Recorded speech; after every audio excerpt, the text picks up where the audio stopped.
Salutare lume și bine v-am găsit la un nou joc. Asta se numește The Expanda Bros. Ia după The Bro Force, dar ăsta e free to play pe Steam. Acolo vedeți s-au băgat scrisul, în fine, bun. Start. Jucăm de la level 1. Nu știu ce caracter o să ne dea. Pot să trec de pe T și I, se va juca în pasul jucător. Bun, asta am lămurit. Așteptăm spawn-ul, ne dă cu avionul, bun. Păi, ceva e dubios, ne dă cu avionul și aici e o mașină. Oh my god. Nu a apărut încă imaginea și voi aveți o problemă, de-abia acum a apărut. Dar, nu mai pricep nimica din jocul ăsta. Da, deci știți Bro Force, aveți caractere diferite. Acest caracter trage cu cuțite și ce îmi place este că putem face găuri prin pământ. Jocul este foarte hard după un timp. Hai că primele nivele știu, vi se pare, băi, gamere, tu ești praf. De-aia ți se pare hard. Dar o să vedeți că e foarte hard în continuare. O să vină mașini care trage cu tot felul de chestii. Trage cu bazuci. Eu știu ce... De exemplu asta. Dar la asta e clar că am murit, că am fost neatent. Fuck.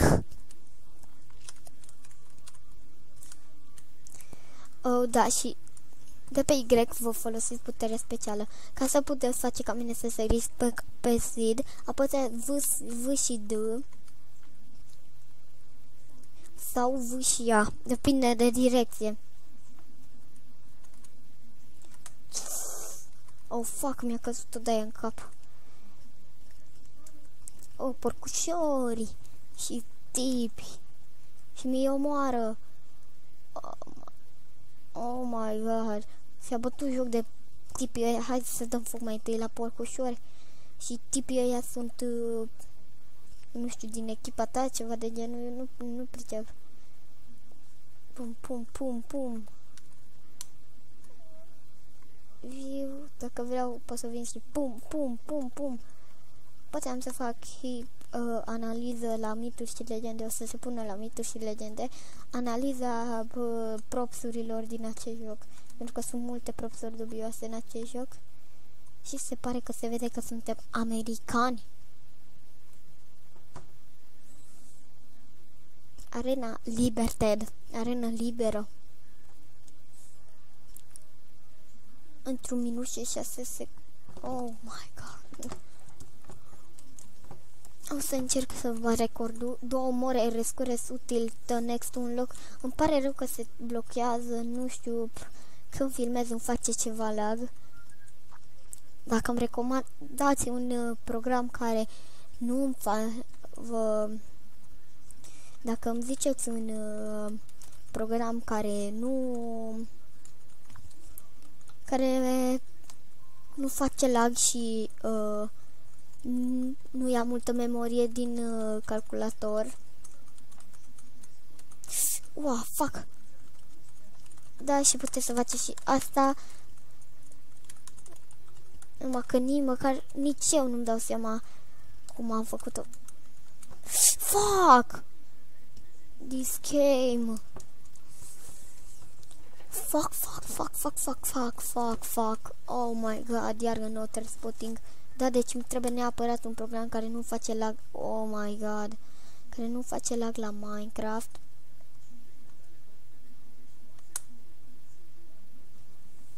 Care nu face nici măcar un lag la Minecraft. Că și frate meu vrea să se apuce de YouTube cu un canal și face lag FIFA-ul. Îi face la FIFA lag când filmează.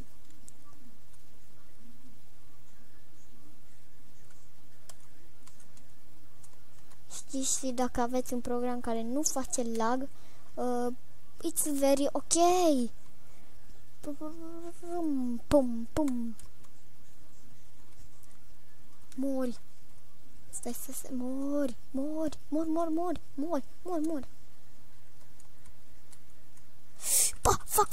Fuck it. Dar nu arată că am murit. Tipul ăla i-a rămas craniul pe față. Oh my god, ce manevrează când dă not spotting. Și suntem agentul 009. Stai să încercăm noi să facem așa mai șmecherime. Oh, m-am săturat să-l tot văd pe tipul ăsta cum îi sparge fața lui ăla.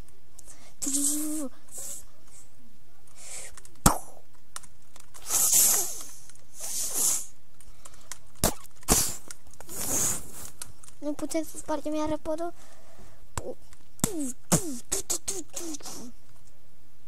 Arată ca un obis când face așa. E așa. Nu, e așa. Arată ca un prieten.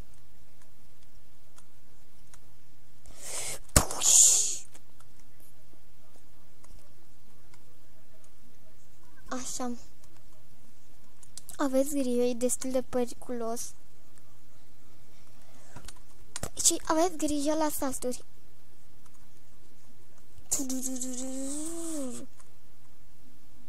What the hell?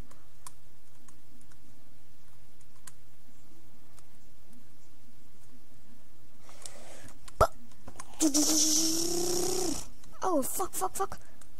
No. No. Are dreptate, no. Fuck it.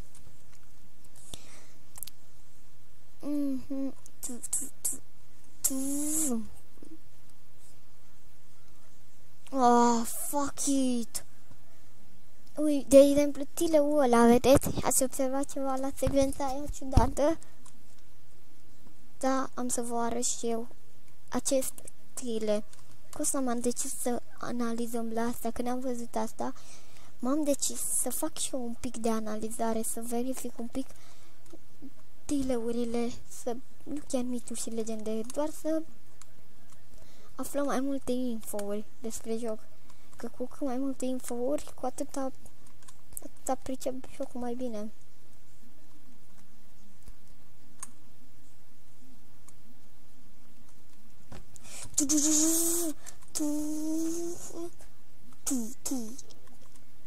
Oh, da, ce repede l-am distrus. Niciodată nu l-am distrus înainte de pod. Bun, faza este doar una. Cum să ajungem noi pe partea ailantă? Oh, putem să și sărim, am și uitat de asta. Oh, acum o să vină un monstru gigantic, dar nu vă speriați, e doar un neghiof, frate, un nimica. E doar, vă dă un kill, nu contează că vă dă un kill, că așa o să vă iei ăsta în închisoare și voi o să trebuiască să vă dați. Una mare chestie.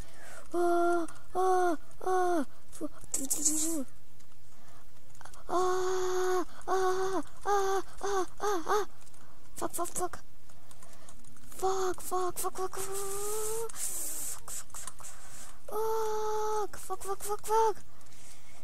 Fugi. Fuck. Poate că tipul ăsta să aibă viață infinită. Fuck. Da, m-a omorât. Încercam să-i țin și eu pieptul să mă... Mai chiar timpul de filmare estimat 8 minute. Fuck it. Mamă, cât o să-mi iei din memorie. Fuck. Deci, ultima parte am să vă arăt doar când ne vadăm și episodul se va încheia. Ăsta e tipul pe care să-l omorâm noi. Ăsta suntem tipul noi. Adică suntem tipul noi. Suntem un tip noi. Da.